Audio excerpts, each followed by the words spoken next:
So we're going to talk more about simple interest and compound interest. Compound interest has a more complex formula, but simple interest is something that you are going to want to know about so that you can either become a consumer of a loan or actually do some investments to figure out how much money you would earn.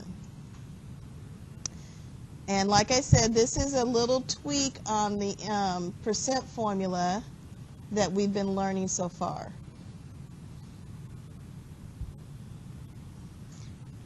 Here are some definitions that you're going to want to keep in mind as we work with the formula. Interest. Interest is the amount earned for the use of money. Principal. Principal is the amount of money invested or borrowed. Remember, you can either be a consumer or you can be a person who is receiving the interest. Investor. A rate is the percent that's earned, and usually when we see the rate, it is an annual percentage rate, or APR is the abbreviation, and it means for 1 year. Your time is based on a year, so the time is always based on 1 year. And a lot of times you'll have to use 12 months in your formula. And the actual simple interest formula is I equals PRT. Now we'll talk about what each of those elements are in just a second here. All right, so the simple interest formula. I stands for the interest that's paid. R is your annual percentage rate. And what a lot of people like to do with the annual percentage rate is convert it from a percentage to a decimal and then use it in the formula. T stands for time. And P stands for principal. Now remember, your time is based on a year, and your principal is the amount of money that you either invested and are needing to get paid on, or it's the amount of money that you borrowed, just the amount that you borrowed, and how much you're going to have to pay back, okay? So let's actually do a couple of these problems so you guys can see how they work.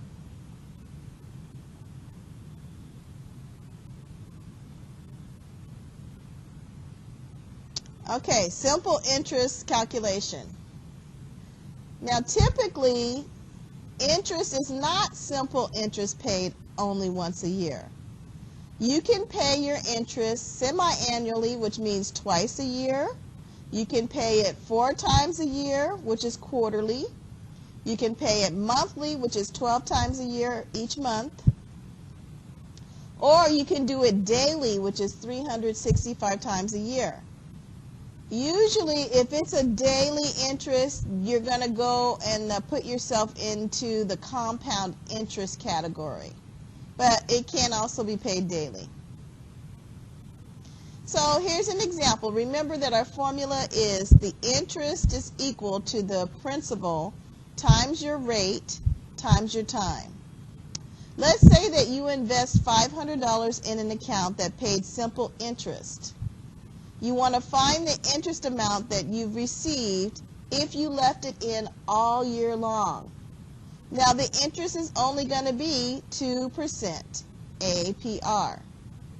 And I'm not even sure nowadays, can you even get 2% in a typical savings account? I think it's even lower than that, right? Anybody been saving anything in an interest account lately? No? Okay. So let's plug these numbers in our formula. Remember, interest is equal to the principal times the rate times the time. So the principal is $500. The rate is 2%, but we're going to write that as a decimal, which is 0.02. And the time is 1 year, so we'll just put 1 for 1 year. Now, I set these up like a fraction for the rate. For my 2%, I put 2 over 100, but if you like decimals, you can change it to 0.02, which is 2 hundredths. I just like to do this so I can cancel. Now that I have the formula set up, I'm going to just use cancellation. 100 goes into 100 once. 100 goes into 500 5 times. And what's 5 times 2?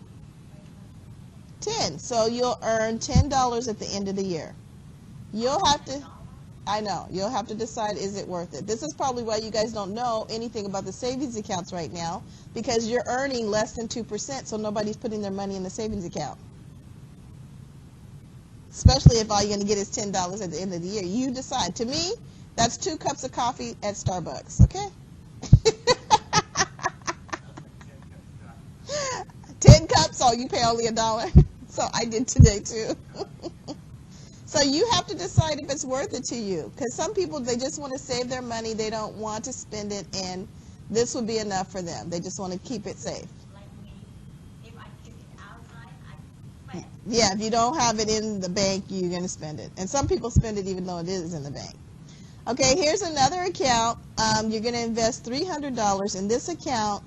You're going to do simple interest, but it's 6 months for 3%. Now remember, the time is going to have to change here. I cannot do 1. I got to do 6 months. So my principal is 300. My rate is 3%. 3 over 100 is how I wrote it, but you could write it as a decimal. And the time is going to be 6 out of 12. Remember, the time is based on 1 year. So this is what I did. My principal is 300. My percentage is 3 out of 100 because I wrote it as a fraction. And my time is 6 out of 12 because I'm only going to have it in there for 6 months. That's all I can handle, okay? So I'm going to use cancellation. 100 goes into 100 once. 100 goes into 300 3 times. 6 goes into 12 twice, I'm sorry. And 6 goes into 6 once. And I can't cancel anything else. So what is 3 times 3? And 9 over 2 is, what's half of 9? $4.50. So you have to decide, putting it in, putting $300 in for 6 months and getting $4.50 interest is worth it to you. You might want to just set aside that money for, I don't know, a vacation or something, and you don't really care how much interest you get, so as long as you're getting a little something, okay? You decide if it's important to you to do that. Like Chanita said, if she has it outside, she'll spend it, so she just likes to put it in the bank. And plus, I have to cancel for the education. Like, I can't hear, like, I have to have even and mail it. It's not safe. So having the bank account helps you document your stay here. Yeah. Okay, that's good. All right. So, yeah, you could use it for that as well. Here's another calculation. You guys tell me what I should do here. If you invested $200 in an account that paid simple interest, find how long you need to leave it in at 4% to make $10. What am I missing here? What's missing? Time. The time. So, in my formula, I have interest is equal to the principal times the rate times the time. Well, in order to figure out time, I'm going to have to take that interest and divide it by whatever the principal times the rate is. So, principal is 200, rate is 4 over 100, and I know my interest is $10. I'm looking for the time. The time is what's missing. So I'm going to go ahead and simplify it down to T and a number on the left. 100 goes into 100 once. 100 goes into 200 twice. I have 2 times 4 is 8, which gives me 10 is equal to AT. Now you guys have seen these equations before. We did this like the first or second week of class. How do I isolate T to figure out my time? I need to get rid of that 8. How do I get rid of it? Divide it. So I divide both sides by 8. And then what will I get when I take 10 and divide it by 8? What do I get for my time?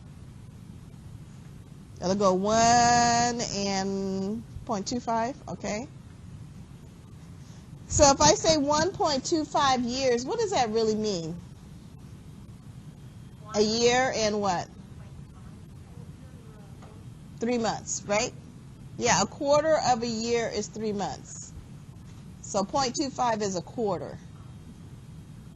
So you can say 1.25 years or 1 and 1/4 years, or you could just say 1 year and 3 months, which most people would understand. Okay? So there's a lot of ways you could write that answer. So in this calculation, not only can we find the interest, but we can, with these calculations, find the time, we can find the rate, and we can also back it up and find the principal. So if I can find the time, I can find any of those elements as long as I have the others. Okay, you invested $1,000 in an account that paid simple interest. Find the interest amount you'd receive if you left it in all year at 4%. You guys tell me how much money we'd have at the end of the year. Tell me the interest and then tell me how much is in the account. I'm going to add another question. And remember, this is the formula. The interest is equal to the principal times the rate times the time. Time is always based on 12 months or a year.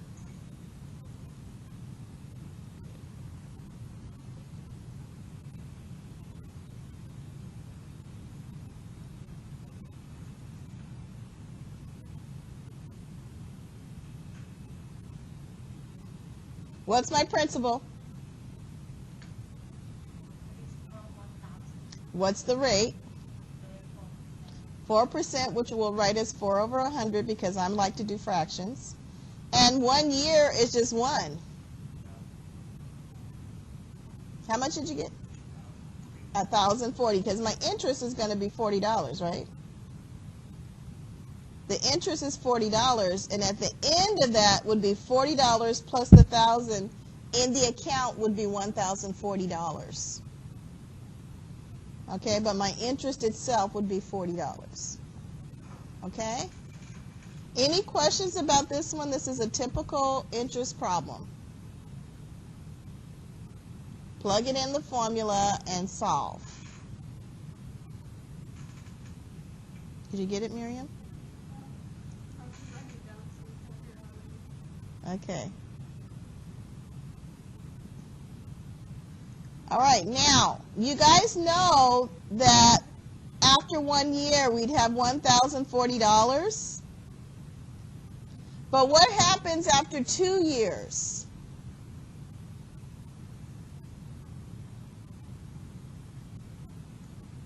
If you don't reinvest that same $40, like you take the $40 out, you're going to have a total of $1,080. You need to do it for 2 years, then do it for 2 years. So the things I want you to remember is that a percent means per 100, and that's what the percent symbol means. You can convert your decimals, fractions, ratios to a percent by multiplying by 100, and you can convert your percent to a decimal, fraction, or ratio by dividing by 100. That is the first lesson you guys learned in percents.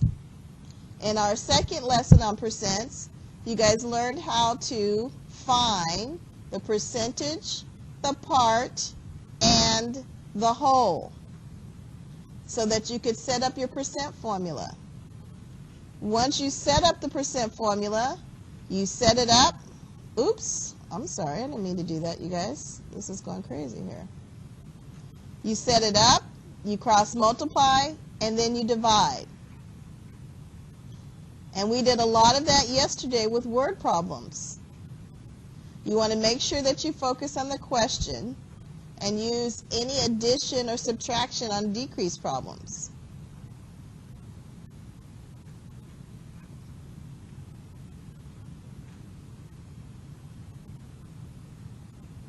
Can you answer this question for me? Oops, I gave you guys the answer. Hold on a second. I think this thing is on automatic, and I needed to turn it off. Yeah, it's doing automatic timings. Now, I need you not to do that because I'd like to put a couple of examples up.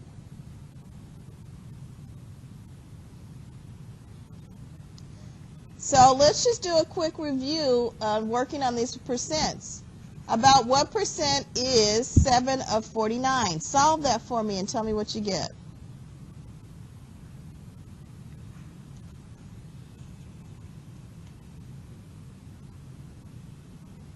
What percent is 7/49?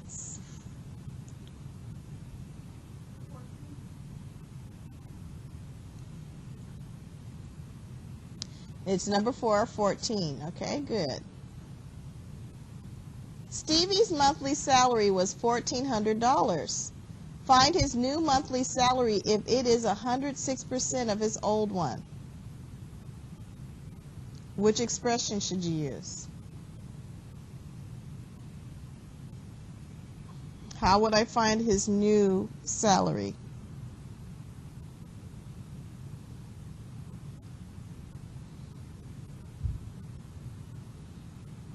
Which one of these expressions is correct?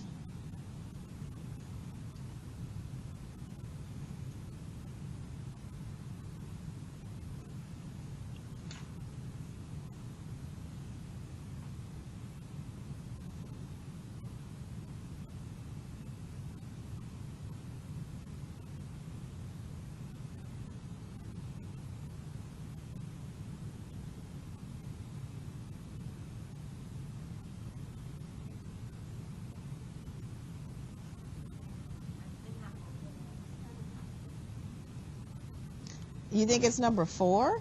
Okay. Anybody else thinks it's number 4? If you were to set it up, 106 over 100 is equal to I don't know over 1,400. I think number 4 is a good answer. You need to know how to set the problem up. On the GED, they don't always want you to give them the final answer. They want you to show them how to set it up, how to solve it, what is the correct way to solve it. So this question number 2 is a good example of something you might see on the GED or even on the compass test, those of you that are compass testing.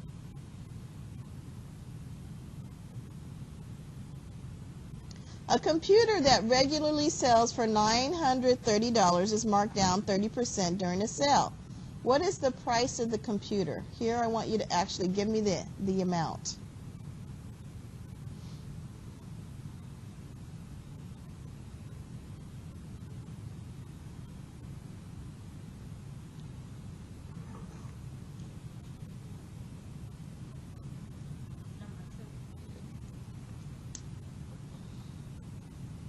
Number 2 is correct. You really want to take 70% of 930. If you take 70% of 930, you should get 651. Okay? Subtract that on the complement side. Alana weighed 150 pounds before her diet. She lost 35 pounds. About what percentage of her body weight did she lose? What percentage of her body weight did she lose?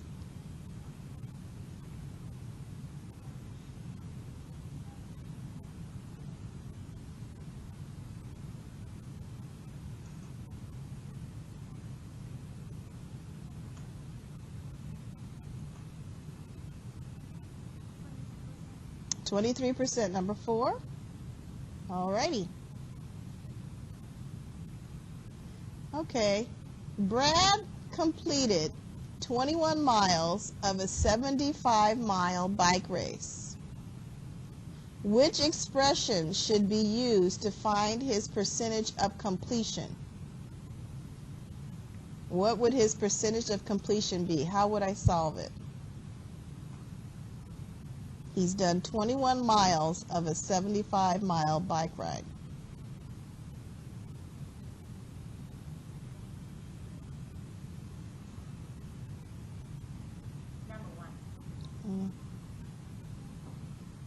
Number 1?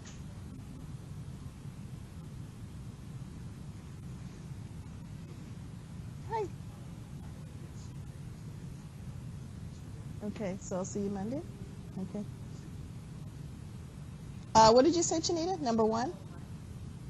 Number one is correct. What percent of the bike race must Brad finish? What does he have to bike to finish? Tell me that percent. The percentage that he needs to finish the race.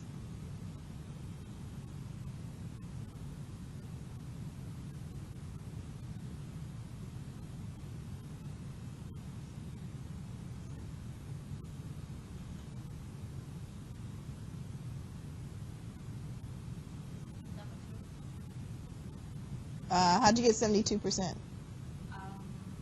subtract it. That's good. 75 minus 21, that's your part, and the whole is 75, okay? So that's how you got 72. Set that equal to 100. So these are some GED compass-like questions that you might have regarding percents. Now, sometimes they make them even more complicated than that. So just because we're focusing on simple interest today doesn't mean that you need to forget the other things that we've studied. On Monday, we're going to do a review of percents. So I want you to keep these types of problems in mind because that's what's going to be required of you on the review on Monday, okay? So let's go to your packet and get you started on your simple interest. And as usual,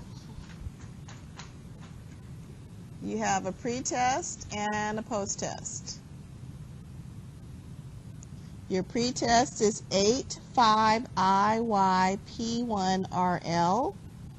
Your post-test is 1ZXVNUKV.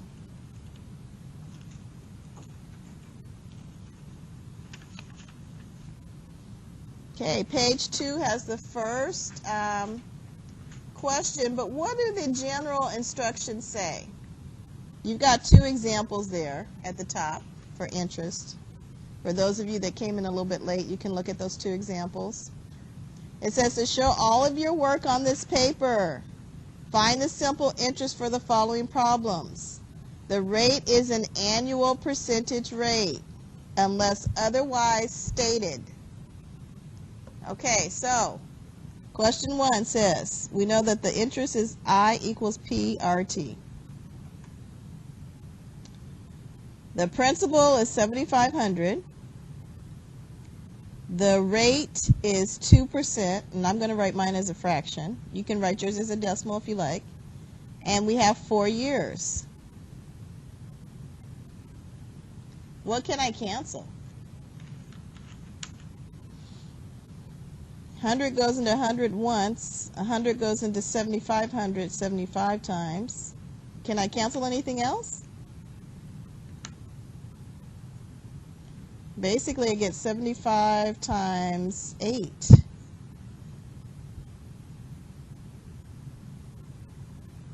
So I get 600. Is that what you guys got? The interest is 600.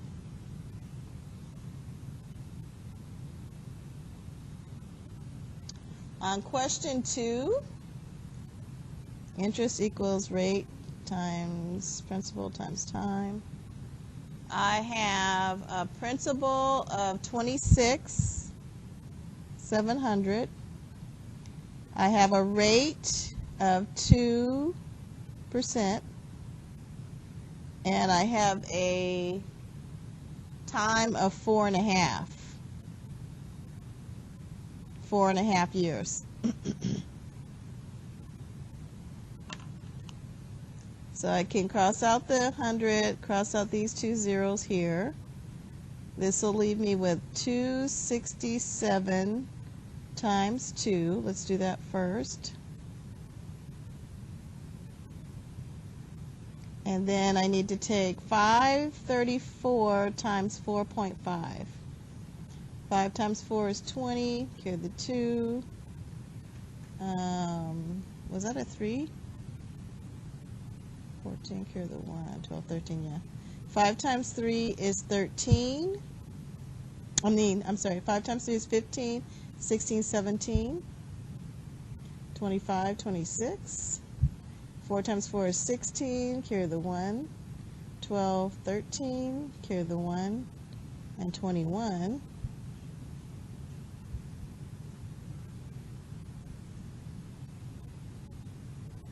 And how many decimal places did I have there? 1. So I got 2,403 all by its lonesome, which is D. What did you guys get when you did that one? When you took 2,000, actually it's 26,700 times 2% times 4.5. Did you get 2,403? You did? Okay. Did you guys get that? So finding the interest is not really difficult. You just have to be very careful about the time and how you write your interest rate. Okay, so you're just going to multiply that by, it's just a multiplication problem. Are there any questions on question 1 or question 2, how we set it up? What did you do with the 4.5? I multiplied it right here. I took 267 times 2, and I got 534, then I multiplied it by 4.5. And that gave me 2,403. So it's all multiplication, Miriam.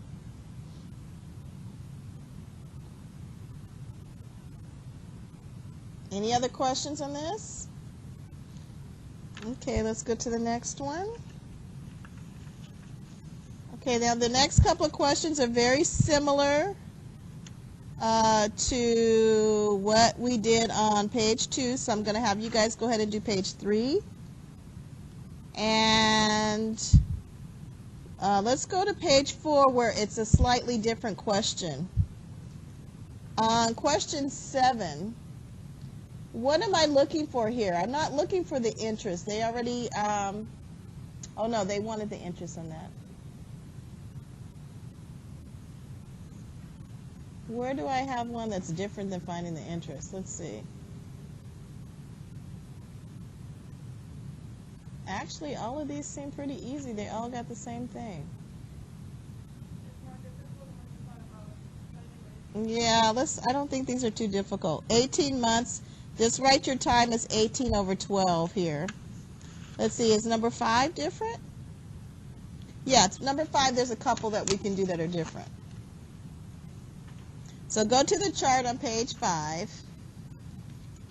And let's do some of these that are not so straightforward, like the ones that are less than a year. Let's do one that's less than a year as an example. And then let's do one that's more than a year as an example, with fractions in it. Okay. Let's do this last one in the top chart. Hazel hat. I think this is the one that Matthew asked me about earlier today, but he had given me the wrong amount. Okay, so let's put the formula there. Interest equals the principal times the rate times the time. We're looking for the interest. My principal here is $565.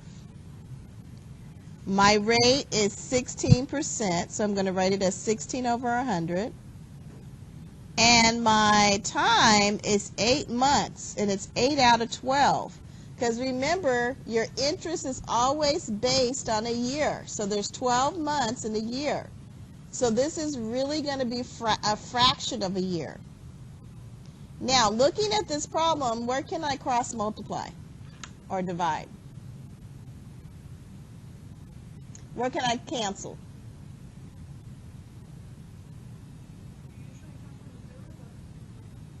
I usually try to, so I could do that by 5. I know that 5 goes into 100 20 times. And I know that 5 will go into 565 1, 1, 3. 5 goes into 5 once, 5 goes into 6 once, leaves me with 15. I got 113 there. And then I can also reduce. 4 goes into 16 4 times. 4 goes into 20 5 times. 4 goes into 8 2 times. And 4 goes into 12 3 times. And I think that's all I can reduce. I can't reduce anything else top and bottom by the same factor. So I'm going to have 15 on the bottom because 5 times 3 is 15. And on the top I've got 113 times 8. 24, 8, 9, 10. So 904. So once I do that division, how many times will 15 go into 90? 15 goes into 90 how many times?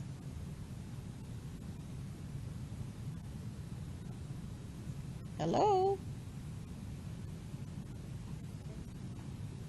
Okay.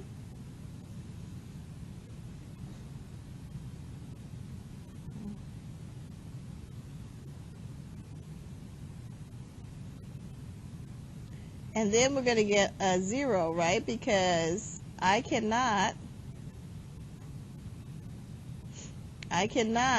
put 15 into 4.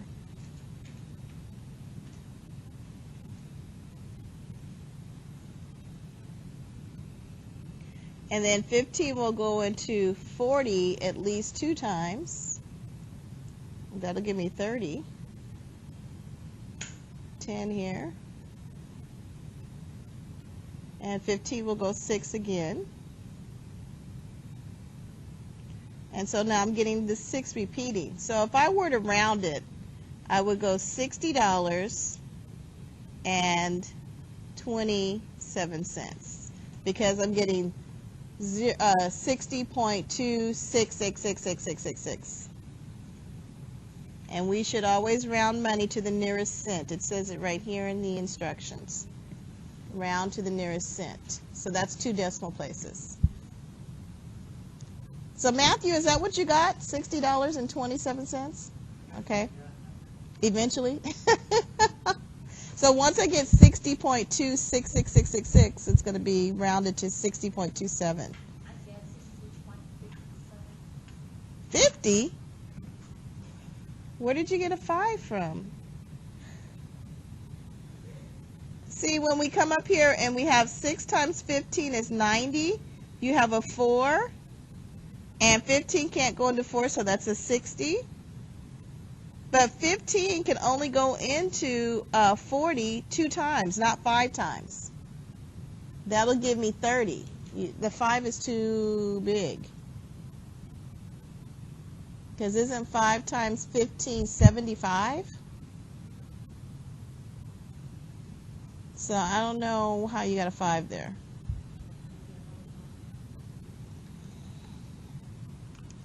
Unless I did something wrong on my math.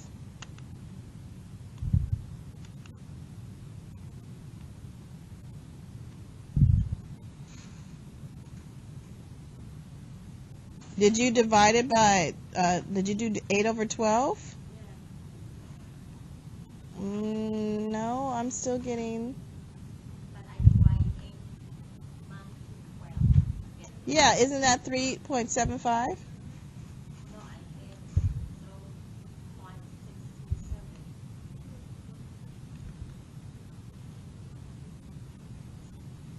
I round up 66, but I round it to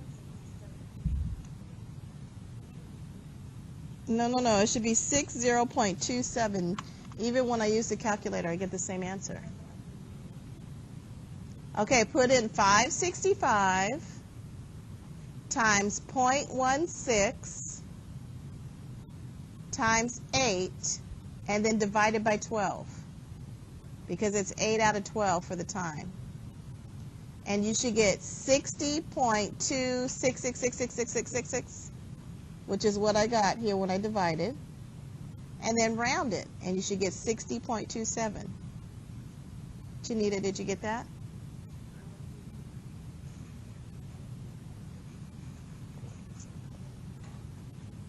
Okay.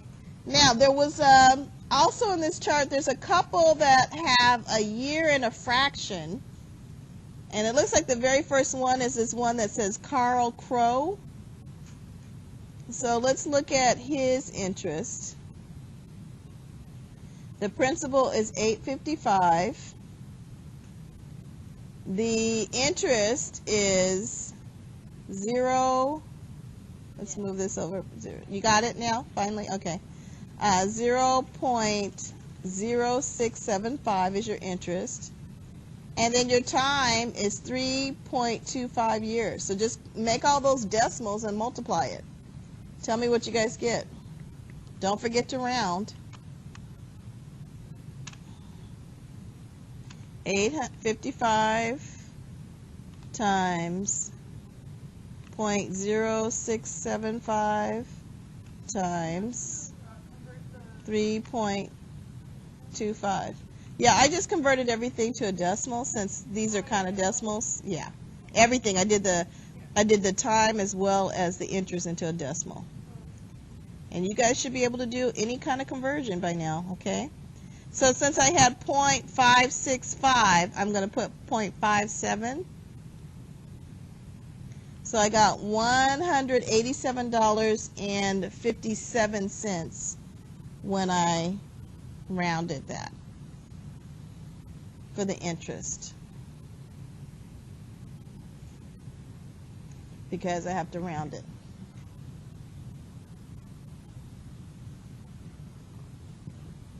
For Carl Crow.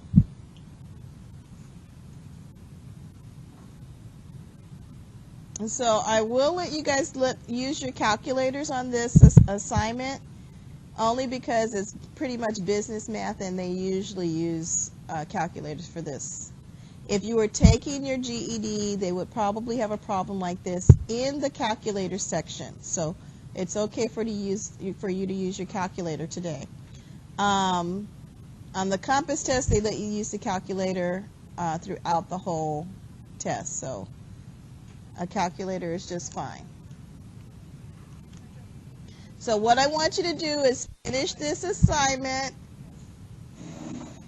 and after break I will be doing the book check, so I don't want y'all disappearing on me, okay? The few of you that did show up today, okay? I don't know what happened to my people from yesterday. Let me know if you have any questions on any of the tests. How are the tests going, you guys? Pretty easy? Okay. And if you have any questions on the assignment itself. Remember, we need to do a little review over the weekend because you're going to have an assignment for a review next Monday, okay?